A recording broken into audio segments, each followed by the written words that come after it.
Wah, iki sajae sing glelenge Raja Majama. Sapa kowe? Aku wadya balane Patih Bayukinara. Aku Tumenggung. Panigas Rikma. Panigas Rikma? Ya, wah meng tukang barbershop. Aja ngremehke. Kowe ndasmu nek ora tak kethok ngono kuwi ora bagus. Iya. Kowe Dursasana ya, aku Dursasana. Bareng apa? Ora trima. Adi-adi kudu tok anteme. Jare nganggo jurus apa? Rikol. Rikol.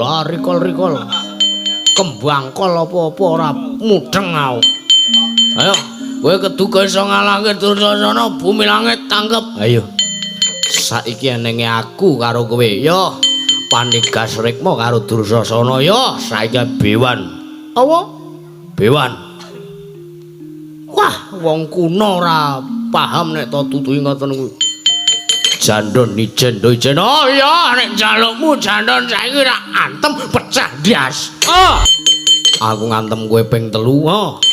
Kowe ngantem aku ping 3 ya. Sing ambruk dhisik, sing kalah ya. Saiki gandeng kowe wis ngantem aku ping pisan, aku antemen ping pindho. Tak nei dispensasi. Wah, ora mau meng pemanasan. Mau menggo sampel contoh. Ya wis ngantem ping 3 ya, ditenono pecah ndasmu ya. Wis tata tenan wis. 1 2 3. Ah. Push.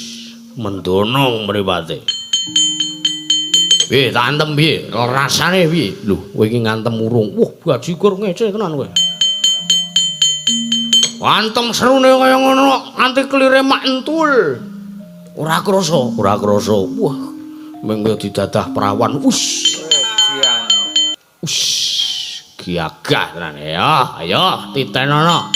Apa dikira kowe tok sing iso gleleng mung kowe tok ning kene Pangeran Pati niki Dursasana. Apa dikira aku ora iso ngembari kadigdayanmu? Iya. Wah, yo sabar ora ndur digeret. Yo. Kuwi senengane kok kaya ngono ora. Sing dadi nyatane wae. Aku mau wis ngulungke sirahku yo sing kendel ngene iki. Ayo. Nek kowe pengen ngantem meneh ora apa-apa. Saiki ora kudu 3 ngantem 3 yo.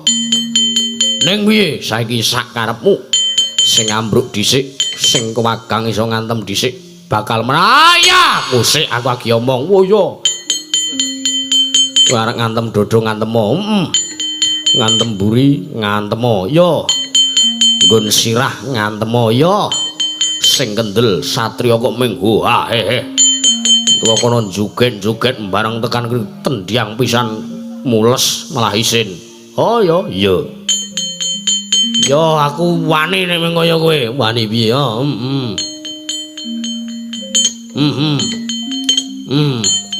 sing kendel kaya aku ngene iki iya kendel sirah oh ya isih oh ya ayo arek ngopo ayo nggon dodho yo dodho yo ngantem buri ya buri kok padhak aku kira wani nek gur ngembari kadigdayanmu le apa kowe kira nane ora isih Edian ning ngasih bocah ngantem aku modiar tenan iki wis kowe genti tak antem oh ya wis siap tok anu antem piye wae carane siap ya nganggo sikil kena wis ora kena peraturan ora oleh nggo sikil ya ora oleh nendang sirah lho ngantem sirah kena ning ora seru-seru lho kowe mau ngantem aku seru kok apa ya nganti pengeng wah ditenono aku nek dikdono ya wis ditata wis aku arep omong dilo entuk ora omong apa tanganku iki sing tengen wingi bar tak nggo ngantem ndas sapi pecah dadi 9 cangkeme ngomong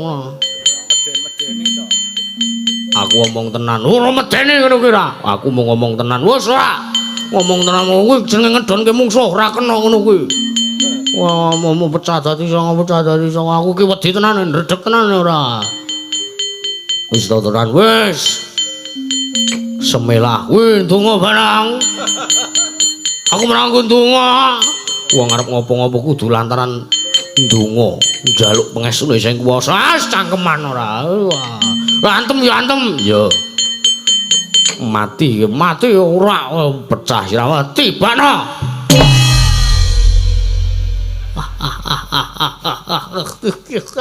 oi lo babu lo babu lo babu lo babu lo babu lo babu lo babu ora loro yo ya ayah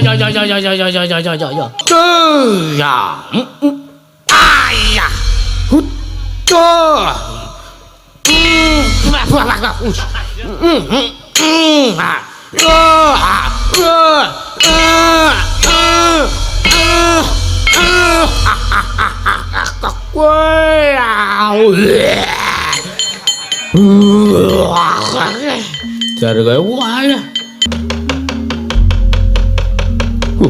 Datala. Kakang Tumenggung Nira Dwiatmaja ngawe kadang kadyane ning apa Kakang? Kusik nek kowe ngundang aku kanthi jeneng Tumenggung Nira Dwiatmaja saiki jenengku wis ganti. Apa yo pancen yo sebabe apa? Mergo jarene jenengku kaya jeneng tukang jaipong. Apa iya? Sing ganti jenengmu sapa? Sinuwun Prabu bel kedhuel be. Iya. Diganti jeneng sapa? Tumenggung Panigas Rikma. Tukang potong rambut ya. Ayo aja omongan sik iki rembug wigati. Iya Kakang nyadung dawuhmu Kakang. Kakang aku nyadung dawuh Kakang aku nyadung dawuh Kakang aku nyadung dawuh Kakang. Alah. Nyadang dawuh. Pangangkatas panda. Pangandakanapan angkang sanawan para babal kadawal bah. Apa nawa kata kang kata dalakana nak pancanana daka parangadawa akadawa kang bakal mangkat bagaya sikcek bosala kaca dikeka buka ya sija ya udah sudah oke kia bergajak tidak pak presiden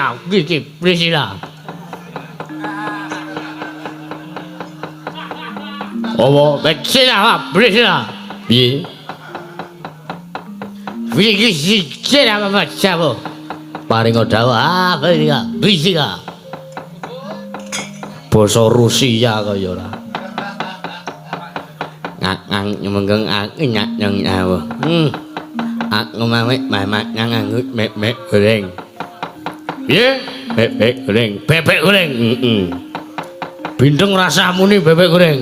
Nyek nyawamu. Cecek kamu cecek. Yo. Ngerti yo. Dina iki awake dhewe iki ndereke Gusti Patih Bayu Kinara. Wigatine apa? Budal nendi? Budal ning negara Ngastina. Wigatine ngemutke marang Ratu Ngastina. Sing makartine sesinglar saka angger-anggering kautaman. Wah, banjur aku kudu budal dina apa? Budal dina iki aja nganti sing keri. Kering lampit bungkat kimpul kaca gelar Singobara ngebiyik marang Kanan Ngastina yen to ngasi mengko Gusti Patih Bayu Kinara ketemper yudane awake dhewe kang kinen ngayomi. Iya Kang aku manut kang dadi dawuhmu. Akeh sira apa briha. Yo, bagian seksa. Kok. Oke, aku. Wah, begini. Nek nyamang apa? Cek aku sini, kayak. Pakai kiko aja. Aduh. Kawarasa Malawang. Tapak Jangkama. Jaga sini, Pak. Awas jaga sini campenu. Awas cek. Campenu.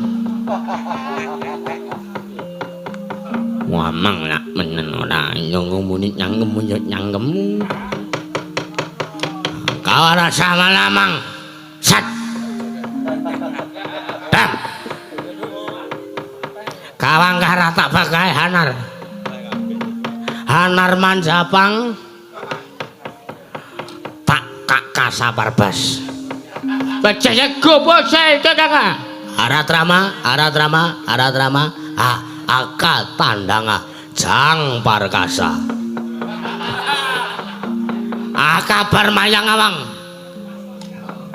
Tata bakang. Mendak nyimbang kowe ngok ngeleng-eleng nyamak. Ora sapodo kuwi ngomong. Sing bagus saiki budal ning Gunung Restina. Ya ngesroke dawuhmu Kakang Tumenggung. Saya sing rukun.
Assalamualaikum.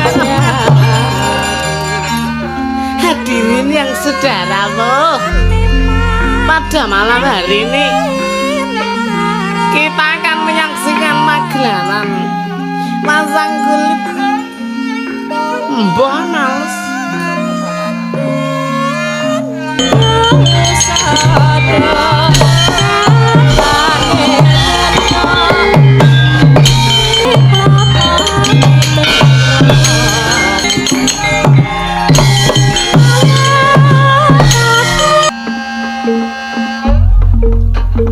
Diwang Agung muga ngayomono marang praja Ngastina saesine.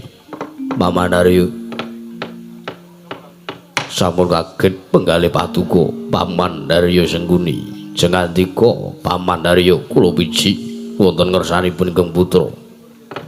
Paman Arya mugi tansah mangke kasugengan miwah lenggahipun Bapa Durna wonten negari Ngastina pasewakan ageng dinten menika. Paman Arya kawula nuwun inggih nggih nyawa-nyawa jimat sesembahan kula pengayoman kula wonten ing Madyapada mraping delahan anggir anak Prabu Duryudana anak Prabu Jaka Pitana kepareng madu kami jidhemateng pisawanipun ingkang bapa ing kematian kepareng wilujeng pisawanipun ingkang bapa ing kematian dinten menika wonten ngarsa paduka anak Prabu Duryudana tebih saking rubeda kalih sing sambikala cinaketna ing kawidadan kepareng kula ngaturaken sembah bekti kula kunjuk nggih anak Prabu Paman Arya iki kula tampi dawa sami-sami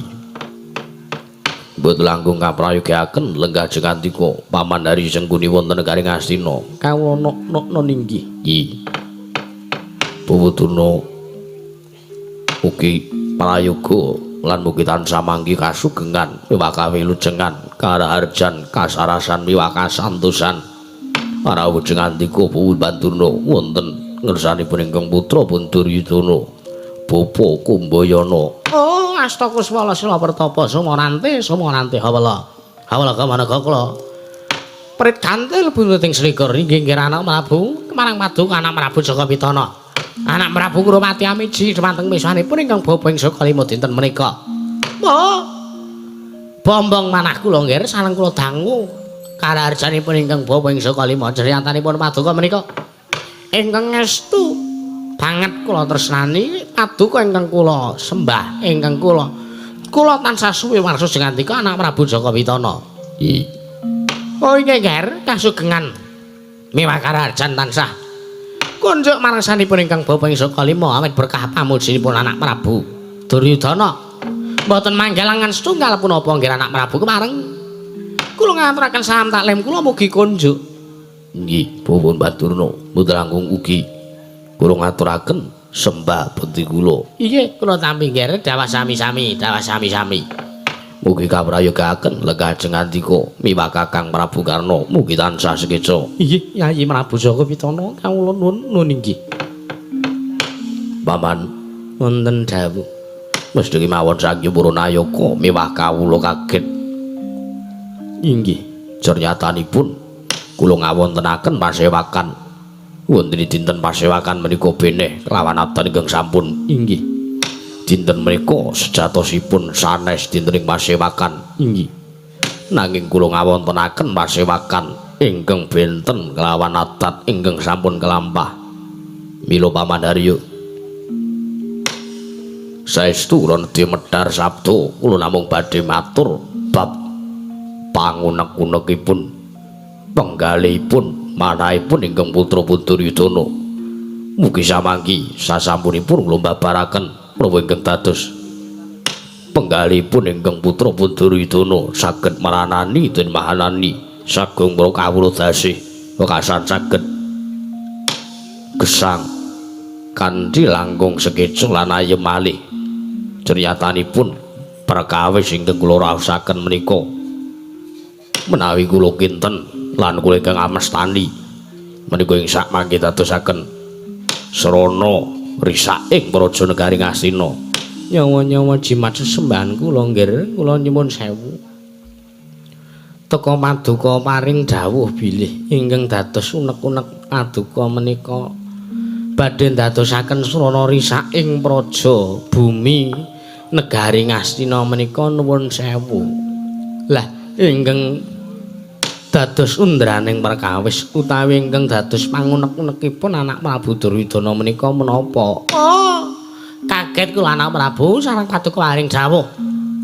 Bilih paduka anak Prabu Duryudana rikalajan sakmenika nggadahi pamanggih tuwin nggadahi penggal ingkang boten sekeca salebeting manah. Kula nuwun sewu. Oh, kula aturi paring dawuh anak Prabu Duryudana. Jagat pangestu karo wae pun jagat Nyai Prabu Jaka Pitana. Kula nyuwun sewu, kula nedya ngangulaken jangka miwah nirengaken karna menapa ingkang dados sabab lan wigatosipun punapa. Dene Yayi Prabu Jaka Pitana paring dawuh ingkang kados mekaten. Jernyatanipun kula menika sepana sprene. Kula menika sampun mataun-taun dados senopati wonten negari Ngastina. Nembe sepisan menika Yayi Prabu Duryudana paring dawuh nyantakaken bilih wonten salah satunggaling perkawis ingkang nedya ndadosaken sarana risak ing praja negari Ngastina. Kakang Prabu iki mila pamandarya miwah Bapa Durna. Kula menika namung badhe matur babagan perkara impen nggih pasumpenan ingkang kula lampahi. Lho, sing ngandika nyumpen menapa nggih anak Prabu? Nggih, ngimpi ingkang kula lampahi nalikanipun kula nindra wonten ing dinten Anggara Kasih. Kula menika nyumpena bilih negari Ngastina menika ketaman banjir bandhang. Monggo dampar kencana negari Ngastina menika ngantos kentir kagulung ombak ing wujud banjir bandhang menika wau. Menika ingkang kula ndadosaken ribeting sak penggalipun salebeting manahipun ingkang putra Duryudana Bapa Durna. Oh lole. Nggih, ngertos. Kula tanggap kalian menapa ingkang dados sabdanipun anak Prabu Duryudana. Nggih. Jernyatanipun wong nek nandhang sungkawa, wong nek nandhang susah. Menika didangu kados punapa menika badhe matur badhe ngendika menika angel. Nggih. Merga wis kepikiran pun mikir lan menggalih menawa ingkang dados pangunek-unek lan ingkang dados perkawis sajroning penggalih menika kula wau. Iki. Nggih, kula tanggap. Oh, nuwun sewu nggih. Estunipun ngimpi menika kapirang dados mapinten-pinten werni. Ngimpi kapirang dados mapinten-pinten werni. Nggih, leres ingkang sepisan. Inggih menika titiyani Gandayani kalan Puspa Tajem utawi Kadara Dase. Menika sepisan ngimpi tiba wanci titiyani. Titiyani menika nalikanipun tabuh sedasa dalu dumuginipun tabuh 12 dalu utawi tengah wengi ngaten kemawon. Nggih. Niku jenenge ngimpi titiyani. Niku mboten badhe wonten kasunyatanipun. Ateges wong nek ngimpi wonten wanci menika mboten badhe kababar dados kasunyatan. Nggih. Nanging menawi tiba wanci Kadara Dasih utawi Puspa Tajem menika wancinipun tabuh sekawan enjang. Ingkang bakon bangun. Wanci gagat bangun, wanci sarapi surya. Menika ngimpi menika saged kemawon dados kasunyatan nggih. Nggih. Lajeng werdine ngimpi kula menika kula wau napa?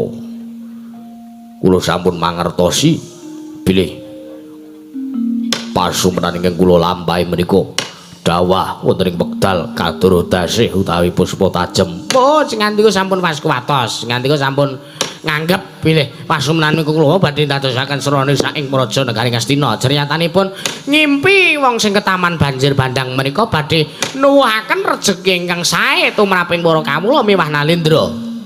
Mekaten nggih, rejeki ingkang kula wastani menika sanes kok wujuding dhuwit brana picis matumpa-tumpa menika babar pisan mboten. Nanging rejeki menika saged mawujud setunggal kabagyan.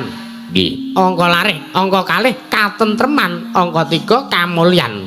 Nggih. Menika wong isa urip sehat mboten nandang lelara menika sampun mujudaken salah satunggiling rejeki ingkang dipun tampi saking ngersanipun Gusti Nggih. Mekaten nggih leres. Nanging kula nuwun sewu. Banjur sakjroning pasumpenan menika kula sanes wujuding toya wening utawi toya ingkang lethek utawi buket menika babar pisan sanes. Lho, lajeng toya menapa? Sanes wujuding toya nanging banjir bandang ingkang tumapak wonten negari Ngastina ingkang gulung dampar kecana negari Ngastina menika kula wujudipun getih. Oh, nuwun sewu.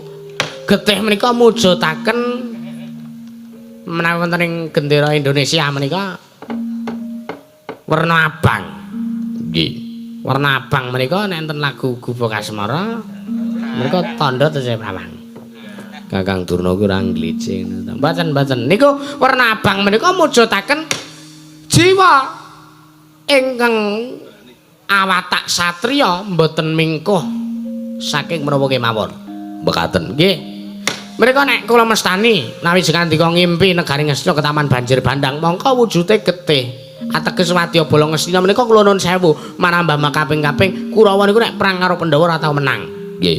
Saged kemawon niki kula menawi mestaken benjang tumapak perang gedhe Bratayuda Kurawa badhe unggul menang mungsuh para Pandhawa. Oh napa mboten gleleng. Sampun waskuwatos, sampun waskuwatos.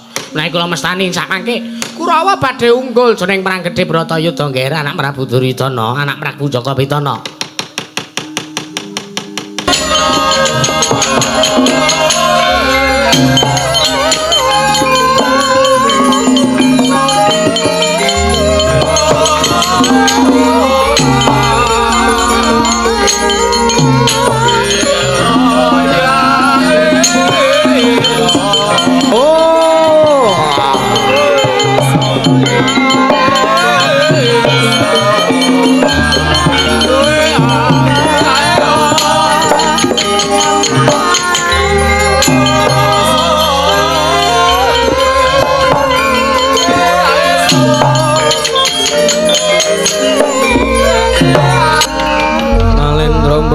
Sing sang katriku mulung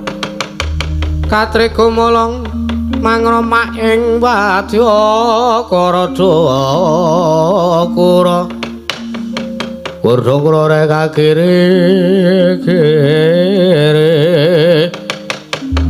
oh pamanarya wonten dawuh menika wonten Nalindra saking tlatah Sabrang inggih dipun dangu kemawon nggih.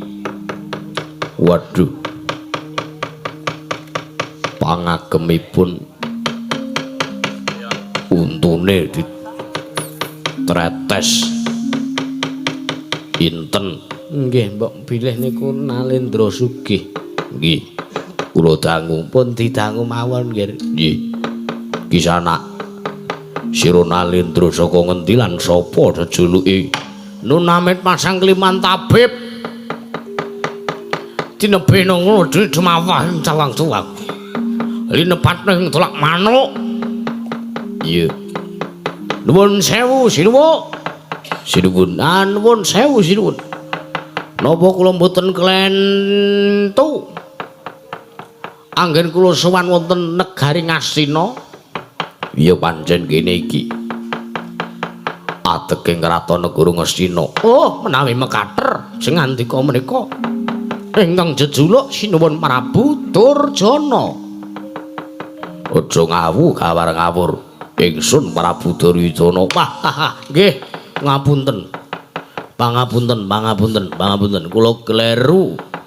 Anggen kula matur, ya aja blawanan. Mboten, ngapunten. Jengandika menika Sinuwun Prabu Duryudana. Ya pancen iya. Sira sapa Nalindra saka ngendi? Nuwun sewu amit. Kula menika sanes drajating Nalindra, kula menika sanes aratu wonten sawijining gari menika babar pisan sanes. Iya. Nanging kula menika derajat kula wonten negari kula menika patih. Jagat Dewa Bathara paman wonten dawuh teko patih sandanganipun kados Nalendra. Welah. Mbok menawa negara sugih.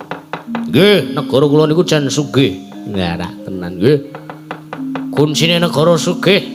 Nayaka kawula dandan ngeten iki sedaya. Iya, kuncine napa? Mboten enten sing korupsi. Niku mesti kabeh iso ngrasake kamukten swijining negari. Pancen iya. Nah, kene iki angel cacane arek ngono ki angel. Nang ngarep gawe WC umum wae sida di semene sida ya digorep. Gondol. Bobot durung ngendikan menapa? Mboten apa-apa. Pelakune kula kok, pelakune kula. Lah niku Bu Bisu dimestani dhateng kula menika patih swingging saking negari ing Ngloji Tengara. Inggih kula pun patih Bayu Kinara. Patih Bayu Kinara nggih ngres kasinggihan mekaten. Wonten ratu Gusti kula jejulipun inggih menika pun Sinuwun Prabu bel gedwel beh inggih Sinuwun Prabu tong tong crot. Sawa Sinuwun Prabu tong tong sot. Pangapunten kleru tipe lambe kula. Tipe barang ana lambe. Banjur apa kang dadi wigatine sowan kula sepisan atur sembah bekti kula kunjuk marang sujengandika Gusti kula Sang Nata Sinuwun Prabu Duryudana. Ndungkap engko kalih sowan kula menika nak yenaken kondanging negari Ngastina. Iya, ngaturke panuwun nggih.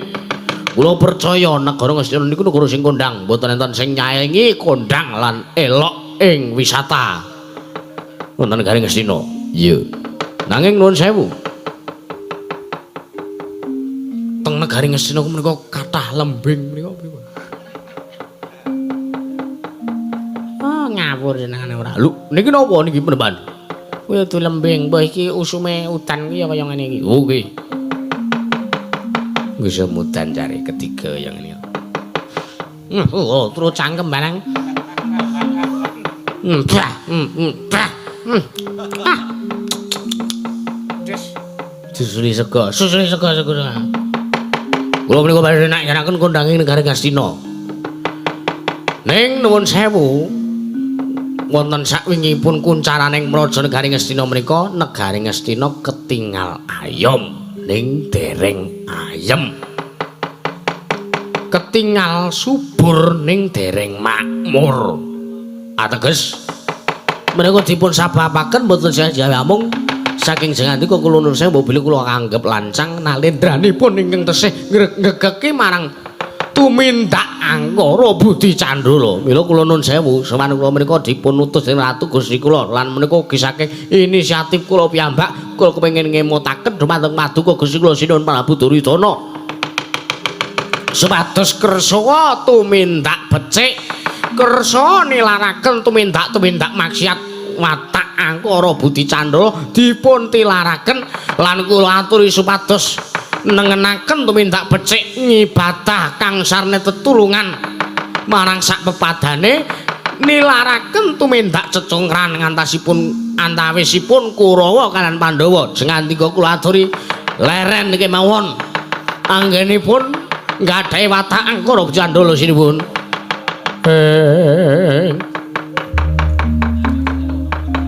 Caca muntap lerke nentap buka ya senepe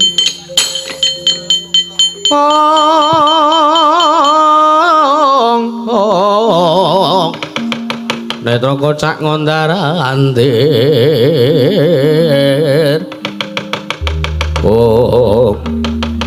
manus maning jajalanan sekertaning bawana Bayu Kinara wonten dawuh menika sinten Prabu Karna. Lho kowe takon karo aku ning wis ngerti jejulukku. Wah panjenengan menika kondang mlebu koran mlebu HP ya menika mlebu TV mlebu koran disangkane wong edan. Lho ngawu gawar ngawur kowe keparet Bayu Kinara wonten dawuh paripeksaku sing kudu menehi wangsulan kelawan kowe. Nggih pripun? teka kowe ngarani sartane nyamah asmane Yayi Prabu Duryudana ngandhake yen to Yayi Prabu Duryudana kowe mau duweni watek angkara budi candala. Lho, nggih napa mboten? Nggih napa mboten? Prabu Duryudana menika nuwun sewu nek kepareng kula maca pikirane. Maca tuwindhahipun Prabu Duryudana menika Prabu Duryudana menika watakipun wong-wongane menika tukmis. Karem clemer, nyolonge ora ketok, ora ngerampok menika mboten. Ning nyolong kamuktene para kawula, nggih napa mboten? Lho, iya. Lah. Jenengan wangsulan piyambak ning ora sak patute kowe ngendika kaya ngono. Jernyatane Yayi Prabu Duryudana iki Nalendra iki sing ngayomi para kawula negara Ngasina. Kowe iki wong kono-kono kok kowe melu-melu. Lho, wong kono-kono ya ben. Wong kula mriki niku ngesenge proposal. Ayo, jeng pripun jenengan? Malah teng mriki kula ajangi jembar sisan. Malah Prabu Duryudana mboten kersa nampa pewarah lan nampik pitutur becik dinten sak menika. Kula sampun dipun pasrahi Purbawasesa dening Gusti kula sinuwun Prabu Balkedhuwelbeh. Kula kinen ngamuk teng negaring Ngastina ngantos wong-wong Ngastina, Nalendra Ngastina, Kurawa sak kawula Ngastina tobat kabeh.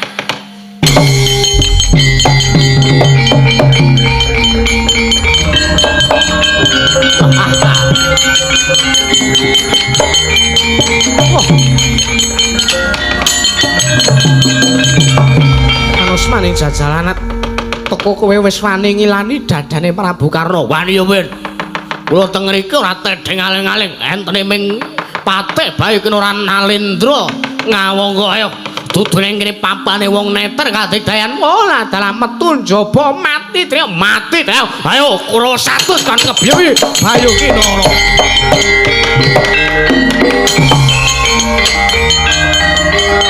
Kados pundi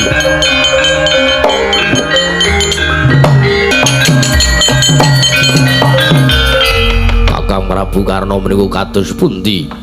Ngimpi ingkang kula lampahi dados kasunyatan. Lole. Nuwun sewu jebul meleset pitunganipun ingkang bapa angger. Wah, kula kinten ajeng Kurawa ajeng unggul ceneng Perang Bratayuda malah negara Ngastina dadi bedhaine. Ya aja nangis. Nangis dengkulmu. Lan aku ngasi negara Ngastina bedah, kula ora urip teng negara Ngastina. Lah kula entuk penghasilan saking pundi? Monggo ndak dina niku kula nek iso mubeng teng lampu merah nika niku ampun cukup nggih mangan sesasi. Pendhita kok senengane mubeng ning lampu merah. Ngono harga dirine. Paman Arya wonten dawuh. Sampun kemengke kados mekaten menika kawontenanipun. Menika kawontenanipun nembe bebayane mboten napa-napa. Yayi Prabu Jaka Pitana mboten dawuh. Sampun gadhahi penggalih kados mekaten menika kala wau pancen estu lakon menika kula dipun sarek dening Patih Bayu Kinara. Nggih, lirik lajeng salajengipun. Perkawis menika sampun tumut-tumut kula ingkang sagah ngunduraken Patih Bayu Kinara sak wadya balanipun. Matur sembah nuwun. Ngimpi kula kababar dados kasunyatan kula suwun supados njagi kawontenan negara Ngastina. Nyuwun pamit Yayi Prabu Jaka Pitana ngatos atus Kakang Prabu Karna.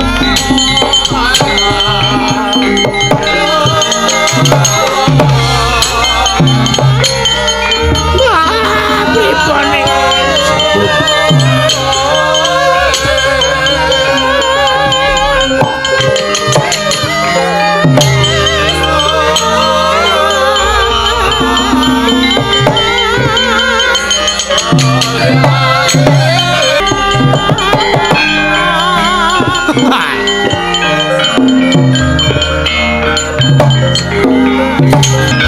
ora urusan negara Ngastina sisan dene tak obrak-abrik. Aku ora tedheng aling-aling sapa sing ngaku wong Ngastina, sing ngaku kawula Ngastina, sing ngaku Kurawa. Nek ora gelem tak elekke aja tak kono tak antemi ndiase mati aku ya. Ayo maju kabeh. Gotong royong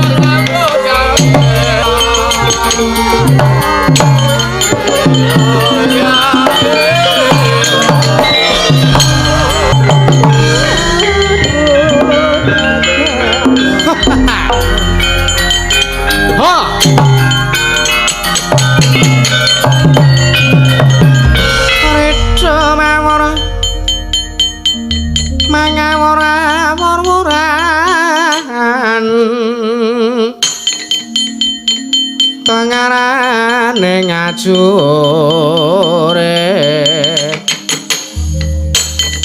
Kong maguru kongso tetekatya butula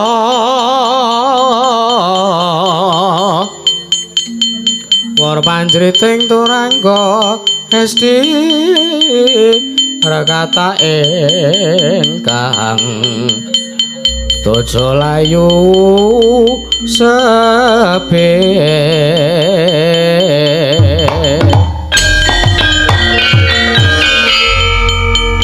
Manus maning jajalanan sukertaning bawana iki patih Bayugi Naraya Satama kowe anak jaran lu ngerti karo aku ngerti wae kowe sok dilombak ning pacuan kuda lu nyamah marang asmane Satama ben ora arep trima negara Ngastina tak bedah neng kene marganing matimu lha dalah wis mbok antepe arep mati saka tanganing Satama sing kandha sapa cetha ndiasmu sing nak ngubal-balan mati dene aku neng kene marganing matimu Satama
Hai, hai.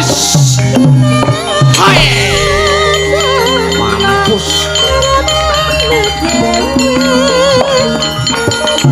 Ah. Ora iso. Ya. Hot. Hot. Ah. Mati. Ah. Hot. Hot. Hai, ya. Mati. Ah. Ah. Ya, ya. Mati we. Hot. Hei. Waduh. Jar ge. Jar, jar. Oh ya. Hei yo. Ndi kowe? Hei. Hei. Apa?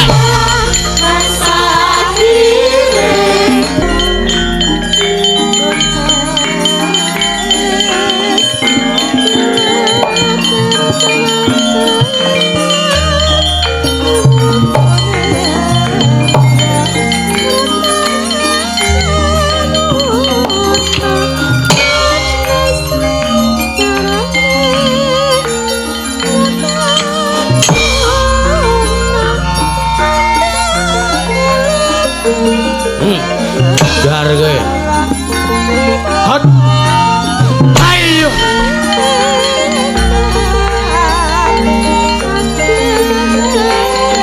Hot. Oh iyalah, ayo. Oh, gugu karepe dhewe. Gugu goto pecah dasmu.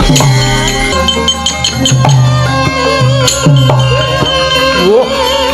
Yoto meng cilik yo ben.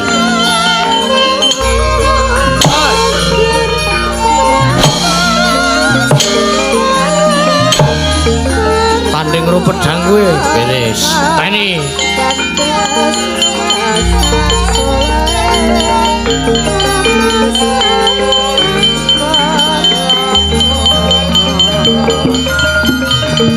Pedangi semene iki.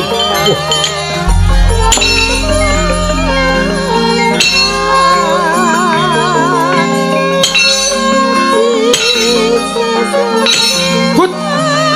Payah. Ah!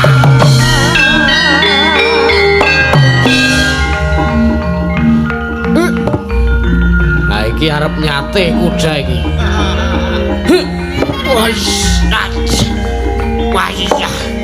Wah iki ora ampan wae yo ben men kelaran. Hut. Hut. Wah. Woi jana. What?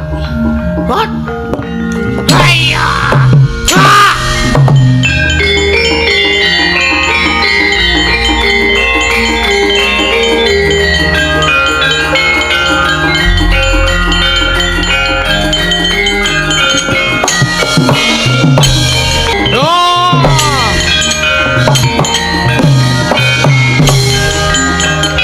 Ayo, ditunggal.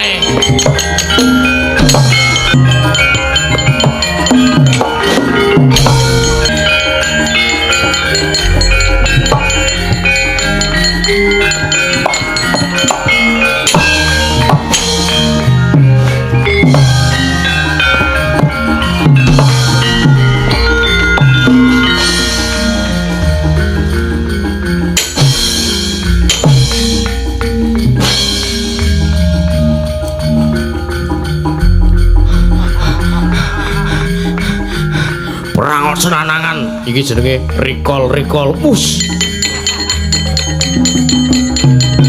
kaya Mobile Legends yo ben hat hat hat ayo as ayo wah sya wah remuk tenan remuk yo ben gari dandani. Wah. Aduh. Ora. Hut. Hai. Jar kowe. Loh.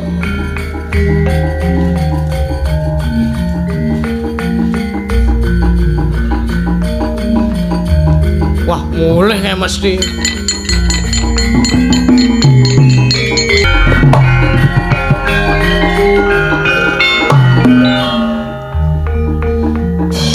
Ora ngerti teknik recall apa biasa kae.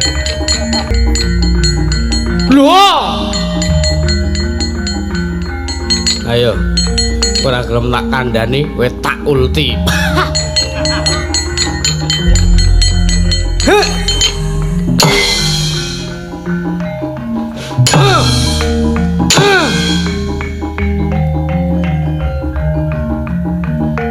Api ya saiki? Manut.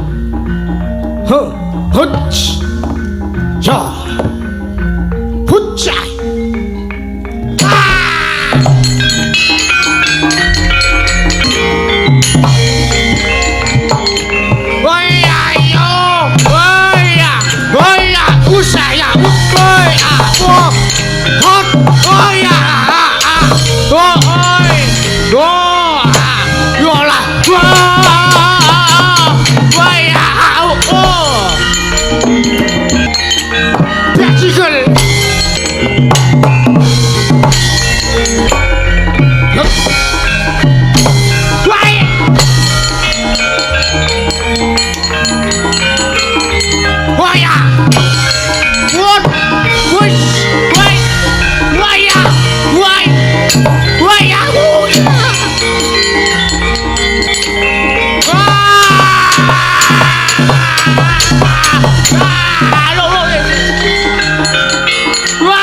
Jar kae.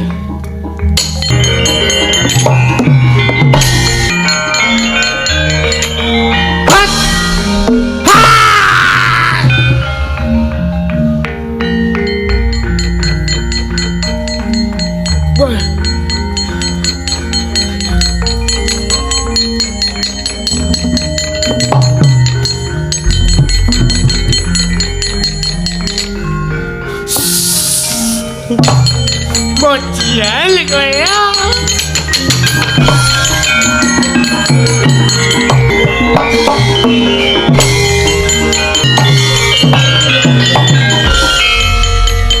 Wah. Edian. Piye? Menang apa kalah? Edian tenan man. Perang mungsuh Bayu Kinara genah boros gapit man. Elah. Kepiye kae karepe? Andek puna kok ledhe sumbar kaya ngono.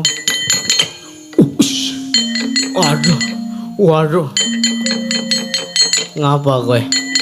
Menang mau kalah? Kawon. Kula ketemu karo wong awake wernane pink. Saben ngajeng kula antem, set mundur. Kadang enten ngarep kula enten mburi kula. Kowe wong sekti girangan pro player katose. Pro player ki apa neh? Ngendikane recall niku napa mbuh kula ora damang. Wah, wong-wongane Bayu Kinara kok malah aneh ora.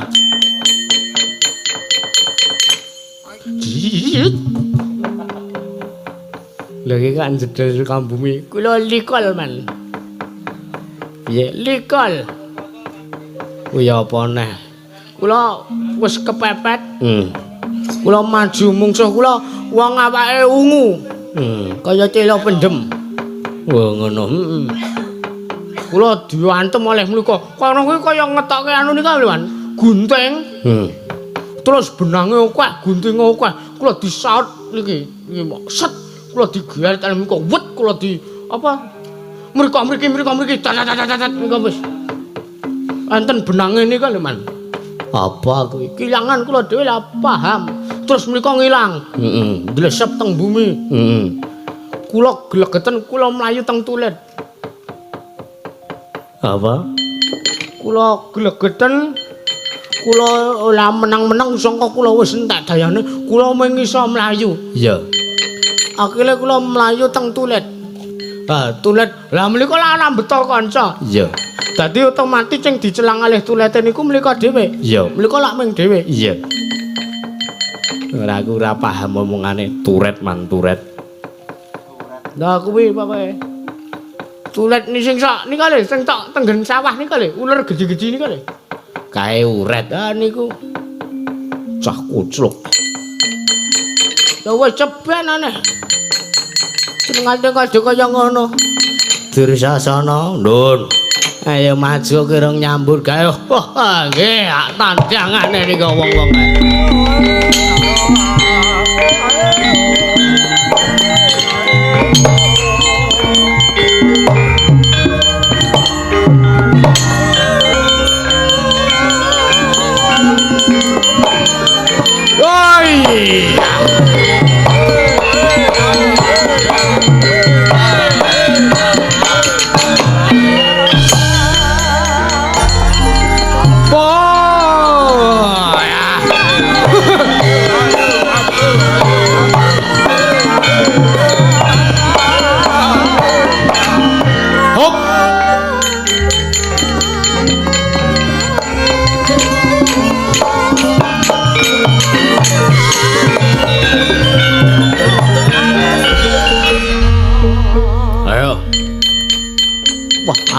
Iki sajae sing glelenge Raja Majama. Sapa kowe? Aku Wadyabalane Patih Bayu Kinara. Aku tumenggung Panigas Rikma. Panigas Rikma? Ya, wah meng tukang barbershop lho. Aja ngremehke. Kowe ndasmu nek ora tak kethok ngono kuwi ora bagus. Iya. Ya apa? Meneng.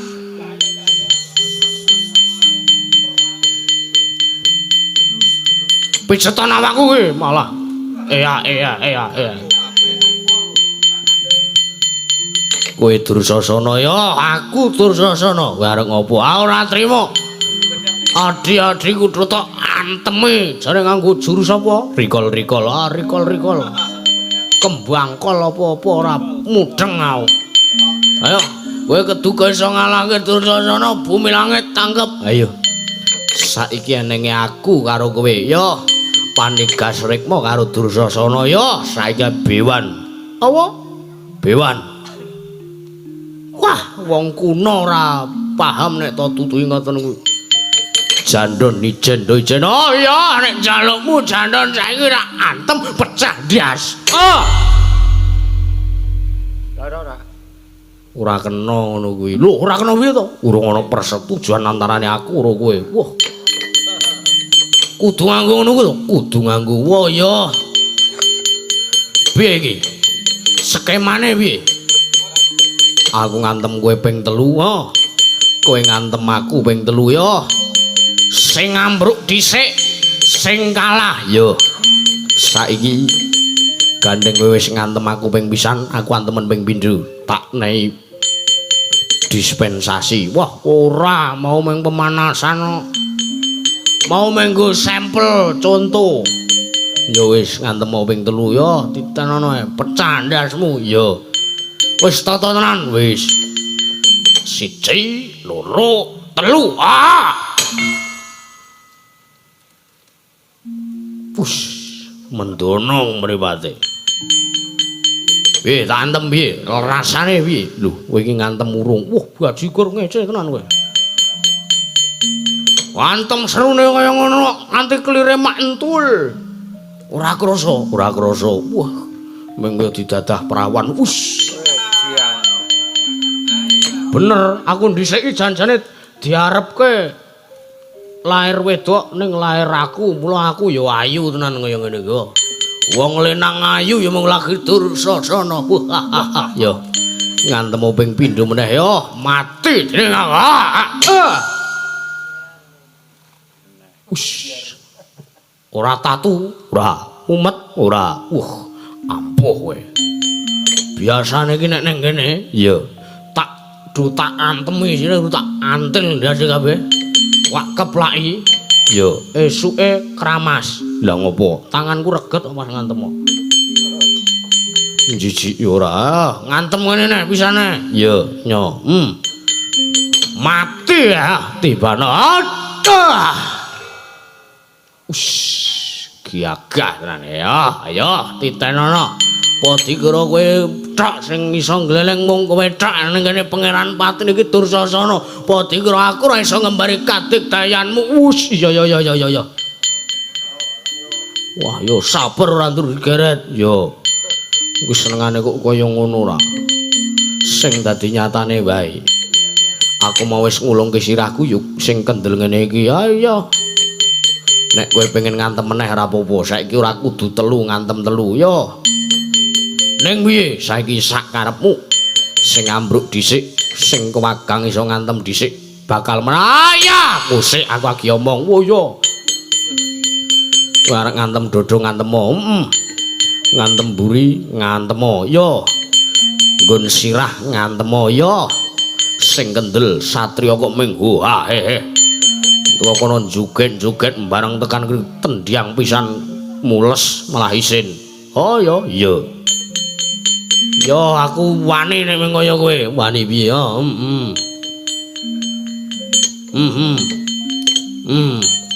sing kendel kaya aku ngene iki iya kendel sirah oh ya isih oh ya ayo arek ngopo ayo nggon dodo yo dodo yo ngantem buri ya buri kok padhak aku kira wani nek gur ngembari kadigdayanmu le apa kowe kira nane ora isih Edian ning ngasih bocah ngantem aku modiar tenan iki wis kowe genti tak antem ya wis siap tok anu antem piye wae carane siap ya nganggo sikil kena wis ora kena peraturan ora oleh nggo sikil ya ora oleh nendang sirah lho ngantem sirah kena ning ora seru-seru lho kowe mau ngantem aku seru kok apa ya nganti pengeng wah ditenono aku nek doyan ya wis ditata wis aku arep omong dilo entuk ora omong apa tanganku iki sing tengen wingi bar tak nggo ngantem ndasapi pecah dadi 9 cangkeme omong aku omong tenan ora medeni ngono ki ra aku mau ngomong tenan wis ora ngomong tenan kuwi jenenge ngedonke mungsuh ora kena ngono kuwi wah mau pecah dadi 9 aku ki wedi tenan ndredeg tenan ora wis tenan wis semelah kuwi ndonga barang aku merangkul ndonga wong arep ngopo-ngopo kudu lantaran ndonga njaluk pangesune sing kuwasa cangkeman ora antem ya mati ora pecah sirawa tibana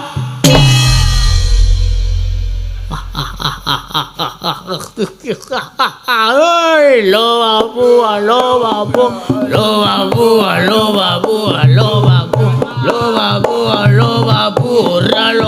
ora loro yo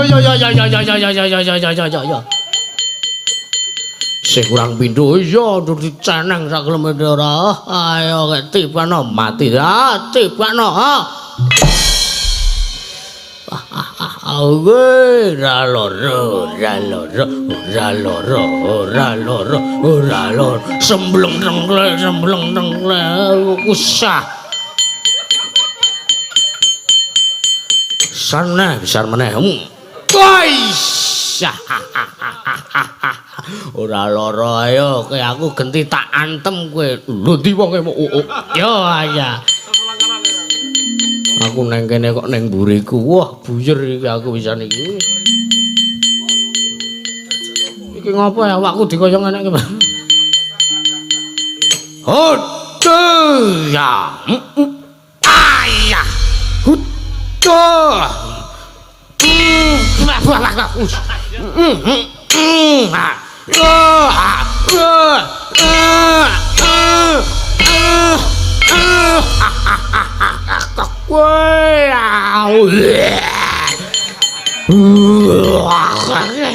Jare kowe wae.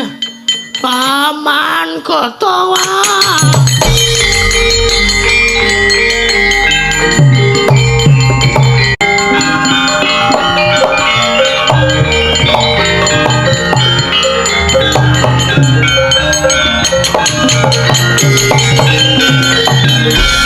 Sapengarna mawinges-winges katon ler landhaping Trisula. Oh, panos maning jajalanan sekertaning bawone iblis lanet. Lah dalah. Wadya balane Bayu Kinara iki malah Bayu Kinara gleleng iki ora jamak-jamak. Oh, tamani senjatane nata ngawangga. Taman senjataku Kyai Kuntawijaya Danu ora mati dening aku aja takon dosa diundang Prabu Karna kemaran.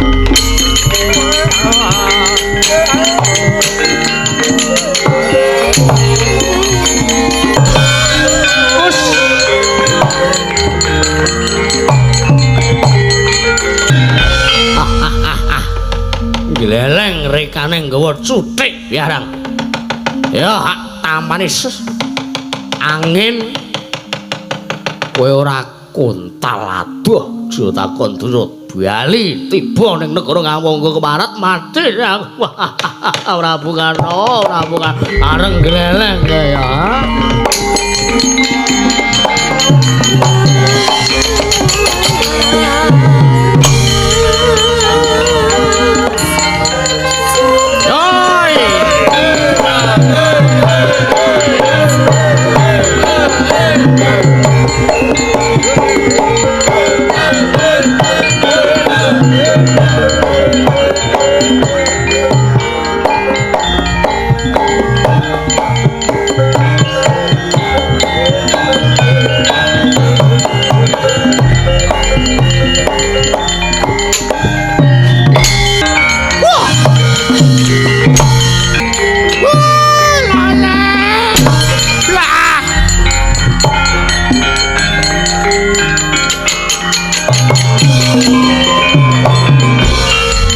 Niki Cipate anak Prabu Karna Kuntal dawuh wonten negari Ngawangga. Oh niki pripun Bayu Kinara trajangane diantenan Cipate. Wah niki pripun wila lah kok senengane sok dukaya ngono. Kakang Duru sampun mas kuatos kula ingkang kewageng nandhangi Bayu Kinara.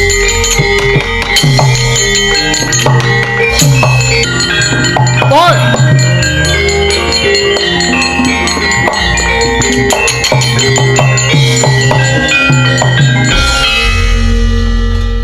areng apa wong tuwa? Oh! Nggih, nggih. Lho, nggih. Nyembah karo aku. Nggih, Gusti Pati, nggih. Wantek punawa ning negara Ngastina. Kaya gleleng-glelengoh. Nggih, ngapunten. Sengkune kowe. Nggih. Negara arep kaya-kaya topek dhewe. Nggih, ngapunten. Oh, nggih, kula ampun linggo. Ndepra? Nggih. Mangkurep. Oh, nggih. Nyanyahene kok ya kan mangkurep ta ya. Nek urung takon tangi, aja tangi. Oh, nggih.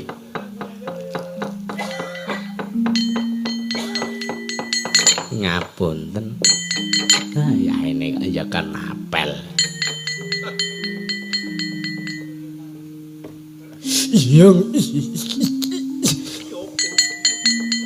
Lah, sampean di Pak? Nggih.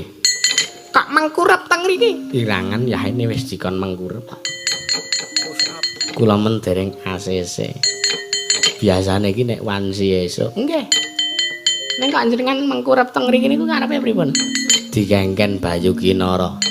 Lah kok sampean ya manut wae. Mengke nek kula mboten manut ajeng digajuli rai kula. Ya senengane kok ya ora. Pripun iki njuran karepe wis rasane nika pun jenengan lapor anak Prabu Duryudana kula pun apa. Ampun ngaten ta Dipati kula trajange payuke Narayana.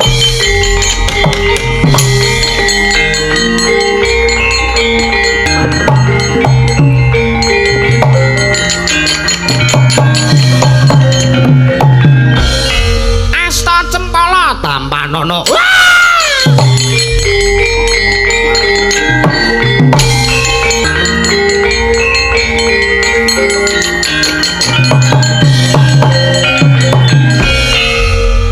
Pripun sampean?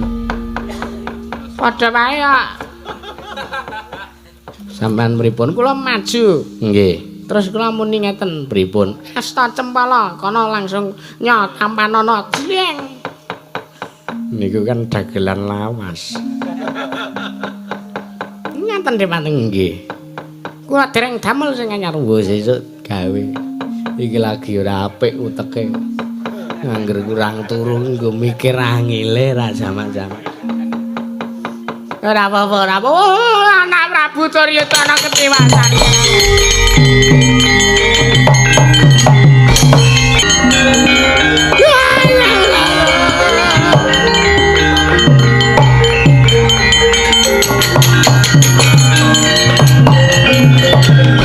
Apa turu kados pundi? Oh, ketiwasan. Negari Ngastina mun kelakon bedah. Kula kalian panjenengan menawi mboten pados pitulungan, Po. Sengsara ngarwara gesang kula kalian panjenengan badhe mlajar dhateng pundi? Oh, teng negari Ngamarta, Ger. Negari Ngamarta.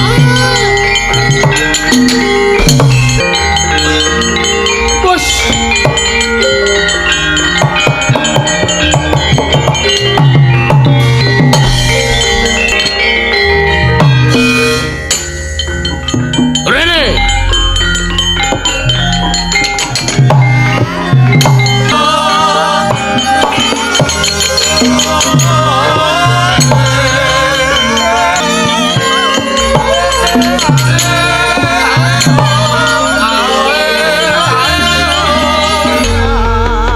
Nututi lamun katututan lamun mangsa prawira digdaya prawira digdaya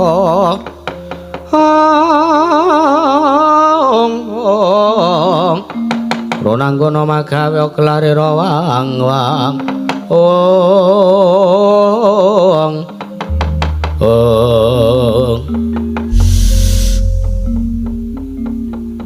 kenging nopo Gusti Patih kula alisku diuyuhi lembing. Panise ra jamak-jamak. Dolan tangan kowe do kuning-kuning niku napa? Iki. Kowe ngerti bajigur.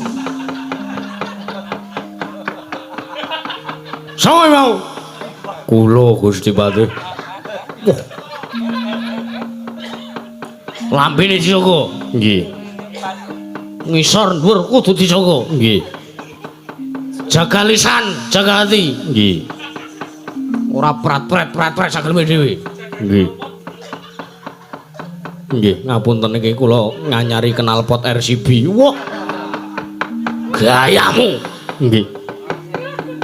Iki ngene. Nggih, pripun? Iki gandeng negara Ngastina wis komplang ora ana wong wing. Nggih. Sabar to, ora iso sabar aku. Anggur wis memuncak.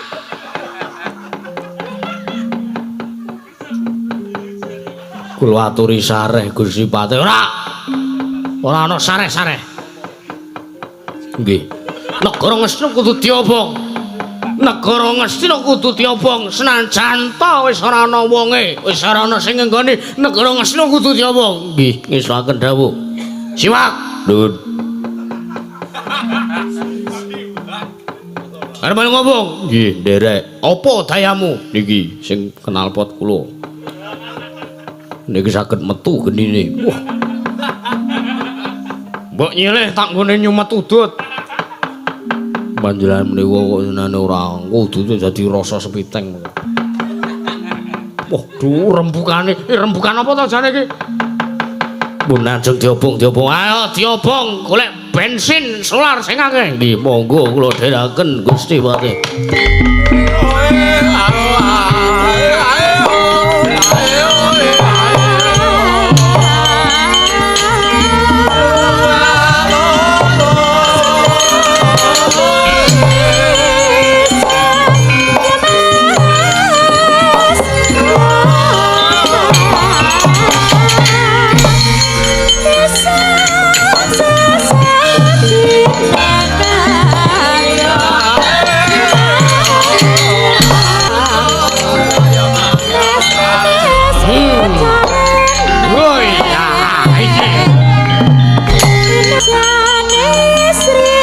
Obong kae.